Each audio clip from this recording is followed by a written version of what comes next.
दोस्तों, क्या तुम लोग जानते हो कि पल्सार मतलब रोटेटिंग न्यूट्रॉन स्टार्स कैसे डिस्कवर हुए थे? नहीं, बताओ बताओ।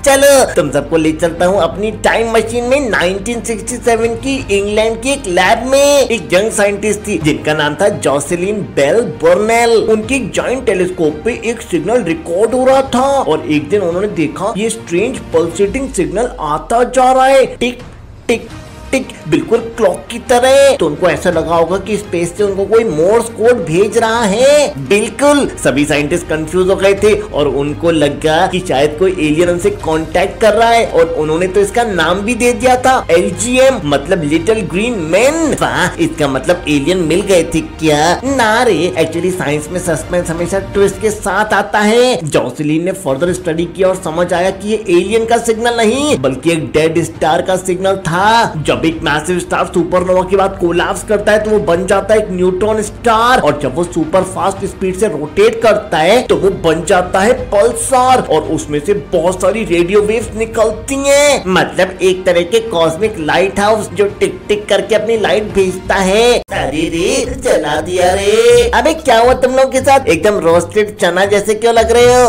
सूरज ने हमको जला दिया भाई। हैं? कैसे? क्यों?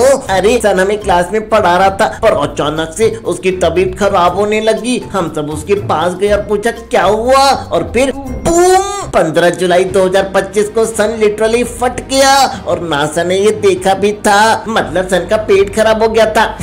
देख एक्चुअली क्या हुआ कि एक सोलर फिलामेंट था, मतलब एक बड़ी सी प्लाज्मा की लंबी सी स्ट्रिप। ये स्ट्रिप मैग्नेटिक फील्ड से एकदम लटक रही थी और जब ये स्नैप हुई तो एक बड़ा सा CME मतलब कोरोनल मास इजेक्शन हुआ। सूरज ने अपना गरम गरम प्लाज्मा स्पेस में उड़ा दिया और पता है इस ब्लास्ट से एक ग्लोइंग ट्रेंच बना 2.5 लाख माइल्स का। समझ रहे हो, ये इतना है जितना अर्थ से मून तक का डिस्टेंस और साइंटिस्ट ने इसको नाम दिया कैनियन ऑफ फायर और उसकी वॉल्स 20,000 किलोमीटर तक ऊंची चमक रही थी। अच्छी बात तो ये है कि भैया ये जो कोरोनल मास इजेक्शन हुआ वो अर्थ की तरफ नहीं आया, वरना सैटेलाइट कम्युनिकेशन सिस्टम और पावर ग्रिड सब नष्ट हो जाते।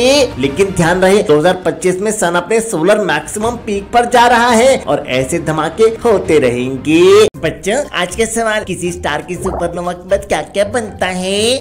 न्यूट्रॉन स्टार या ब्लैक होल? वाओ, बिल्कुल सही। लेकिन सर कभी कभी एक और ऑब्जेक्ट बनता है। क्या? उसका नाम है ग्रेविटी स्टार, जिसका नाम सुन के ब्लैक होल भी कांप उठते हैं। ये नाम किसने लिया? सुपरनोवा के बाद अगर कोर की डेंसिटी बहुत ज्यादा बढ़ जाती है तो ब्लैक होल के लेवल को भी क्रॉस कर देती है, तो ऐसे में नॉर्मल मैटर एनर्जी में कन्वर्ट हो जाता है और बनता है ग्रेविटी स्टार।